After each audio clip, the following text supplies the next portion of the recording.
Serge, we have a group of 250 plus volunteers. Actually, I think it's almost up to 300.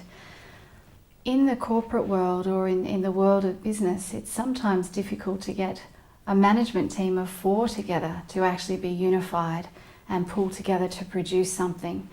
We've got something quite extraordinary in Unimed Living. What do you think the inspiration of these people are? Well, we need to understand that if we remove the word volunteer and substitute it with inspiration, we will get a better understanding of what is exactly happening here. These are not volunteers because they've been asked to do something. These are people contributing their free time, not being paid, because they are inspired to give back to what has been given to them. We're talking about stories that don't just manage a condition, but annihilate it in effect, and they rise so much above it that it's no longer in their sphere.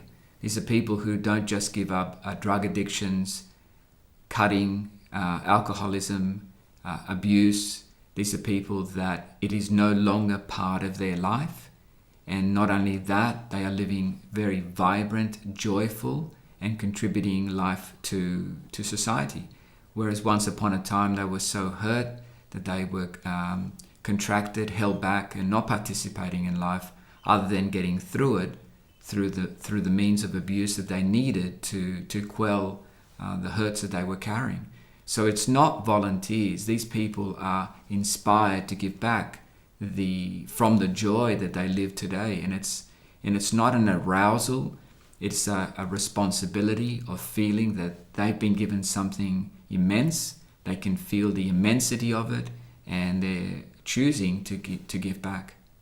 So what does it mean for Unimed Living to be published on a website for the world?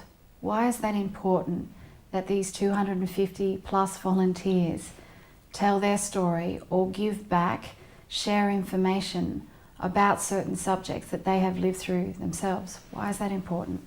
It's important from the point of view of why it's up there. We've got to understand that it was not my brainchild to have Unimed Living. It was the brainchild of Neil Gamble, inspired by what he saw, what his life was changed, his family improved, his relationship with his daughters and his wife improved out of sight. But he saw that it wasn't just happening in his own family, that it was happening in many, many families everywhere and in individuals across the world. And so naturally, his expertise said, we've got to share this. This cannot be contained by the smallness of what is happening in the pockets in which it is happening in, but to allow it to expand and give other people an opportunity. There is no drive whatsoever in Neil to convert the world or make them do what he's done or what we're doing. But there is an impulse to be able to share this and let the world know that it's going on and that there's a different way.